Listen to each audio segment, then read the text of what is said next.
What's going on, guys? I just want to say thank you so much for the support. Just a quick right off the rip, but this video I'm actually going to shed a little bit of light to a website that a lot of you might not know of, but I've seen this website get progressively better, and for me it reached the point where I'm loving it now, and it's none other than FaultMetrics.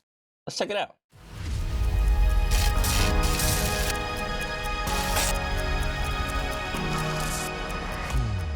All right, so first, getting into the website, honestly, it's quite simple, very intuitive, honestly.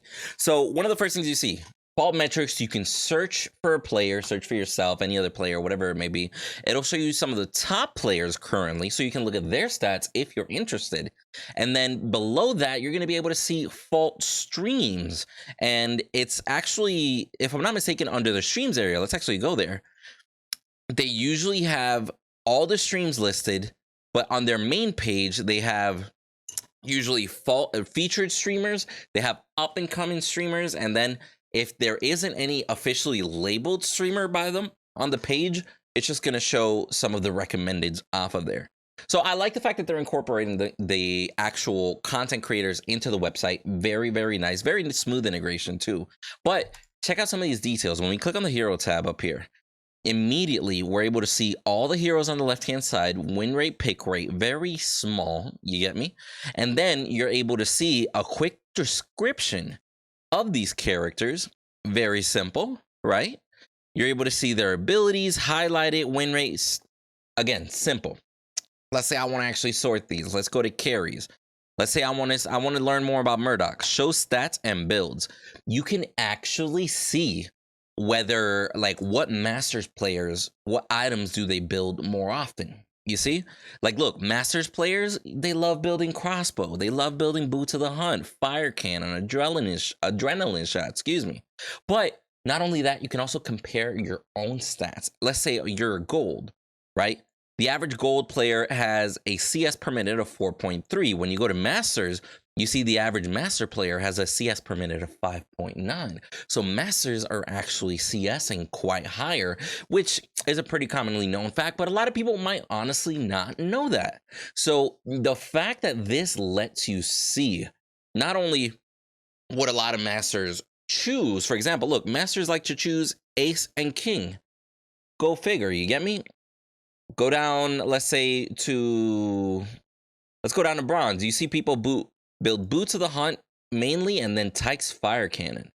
As opposed to masters, they like to start with Gravedigger's crossbow, which I don't blame them. You get the damage, you get the attack speed, you get the little bit of life steal, and then on top of that, the passive effect. It's too strong of an item not to start. But that's just one of the examples as to how this website can not only inform you, but it can actually help educate you towards closing the gap. And you guys know me, when it comes down to actually educating the community, the fact that a website does this, for me, they just entered the next tier of worthiness of a website, right? But anyway, we can keep on going here. You can actually see the leaderboard, see who the top players are. If you want to check them out, you're able to click on their stats, see their current elo, their wins, their KDA, their top heroes, how their matches have been going. You can see their last match. And here's one of the best things that this website has actually added.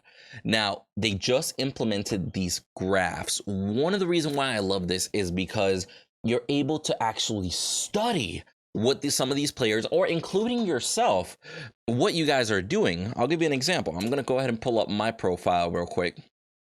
I want to show you guys my last match here. I was a support.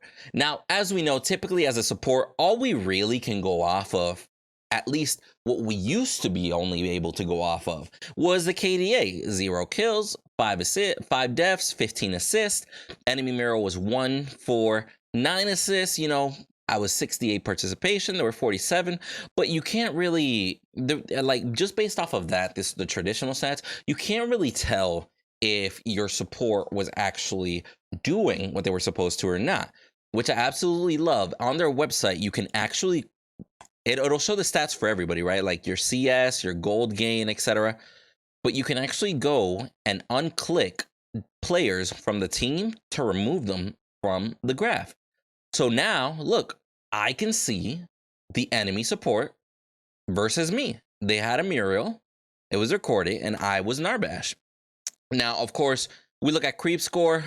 That doesn't matter. We're supports. By the end of the game, I had 11. He had 1. Irrelevant, right? Hero damage, kind of irrelevant for a support. But I mean, when you consider the fact that at late game, I did 3,000 more damage, maybe it made a difference. Who knows? But that's negligible, right? As far as wards plays, look here, you can tell Recorded dropped 8 more wards in the game than I did. So he was doing a lot more for vision than I did. That lets me know, hey, I might have to like actually step my vision game up because I wasn't warding as much as I should have been. You get what I'm saying there? See, we can see structure damage, damage taken. We both took about the same amount of damage there, right? But here's the most interesting part, and I love that these aspects, like these little categories are here, the healing and the shielding. Because, for example, Muriel, she's all about shields, right? Narbash is all about heals. So Muriel shielded 6,000 damage. 6,000 damage in 35 minutes, right? But then when we go to healing, I healed almost 15,000 damage in 35 minutes. So that already lets me know, and you see how it spikes up towards the end. So that means it was even more influential towards the end, probably near a team fight, right? Now, that lets me know that as far as the stats go, I was pretty on par with the enemy Muriel by what time frame is this? At 31 minutes, right? I was pretty on par with the enemy Muriel. I'm 7,000 healing at 31 minutes. At 31 minutes, the enemy Muriel was at 5,400. So we're pretty on par. We're doing about the same. But then in those last 4 minutes, the enemy Muriel got an additional 600 shields on her allies, while in those last 4 minutes, I got an additional, oh shit, I can't math, what, an additional 7,000 healing? So I actually doubled my healing of the entire match just in those last 4 minutes. So, like, I know now as a support that one of the influential reasons why my team probably was able to get this W was because I healed my team like crazy, which obviously helped for sustain and helped us win the game. Because here's the thing, we can actually, let's put our carries into this in the match. We can see on here, as far as CS, my carry was behind the entire match. As far as minion hits, as far as hero damage, it was a back and forth, but my carry was usually behind until those last 4 minutes. Gold gain, it was back and forth, but for the most of the match, my carry was behind until those last 4 minutes. There was a huge spike. You see where I'm coming from there? So I can easily see that those last 4 minutes made a huge difference for my carry specifically, as far as everyone else. Now, if I consider the rest of my team, you see where I'm coming from here? Like my entire team, looking at it, as far as, let's see, you see hero damage, last 4 minutes, my team spikes in hero damage. That's because they were able to stay in the fight longer. They were able to stay in the fight longer. They were able to consistently lay more damage because probably at that point, I finished my mana lens, actually. And one of the reasons why I build mana lens on Narbash, even though a lot of people say it's a troll, because you get the mana, you get the cooldown reduction, 20%, and you get power. And with Narbash, too many people don't realize that the more power you build on them, the more you heal. So it's honestly one of those things that, looking at this graph, I can actually see where some of these actual influential choices came through and made a difference. And I just love the fact that they're incorporating all this. You get where I'm coming from? Like, I honestly love this as far as learning, as far as studying, as far as becoming a better player. Like, if you're a carry and you want to compare yourself to somebody else, like here, like we'll go look at Jake Sims games because he's a carry main. Let's look at his last match. His last match, his CS versus the enemy carry. The enemy carry was, oh, look, it's actually recorded again. So Recorded was on par with Jake, and it looks like Recorded took off. He actually started out CSing Jake as the match went on, right? Now, when we consider the hero damage on there, the hero damage, you see that Recorded was ahead, Jake had a spike, and the Recorded came back at the end. So it actually looks like Recorded was the better ADC so far. As far as gold gain, you can see that Recorded was ahead, But at 25 minutes, Jake started gaining more gold. Not much. He was only ahead by about 800 gold, right? As far as favors, aha, this might be the reason why this match started going south. Because at about 20 minutes, they had the same amount of favor. But as the game progressed, next thing you know, Jake started going ahead in favor. He had 4 more favor than recorded. Maybe that made a difference, right? But look at this. Now we see structure damage. We see that Jake, at 13 minutes started hitting towers, and then at 21 he hit more, at 25. So it looks like Jake was pushing towers quite a bit and taking down those towers. While we can see here that recorded in 28 minutes never hit a single tower. You get where I'm coming from? So that's one of the, like, I love the fact that this website can show you all these different things. Look, recorded awarded way more than Jake did.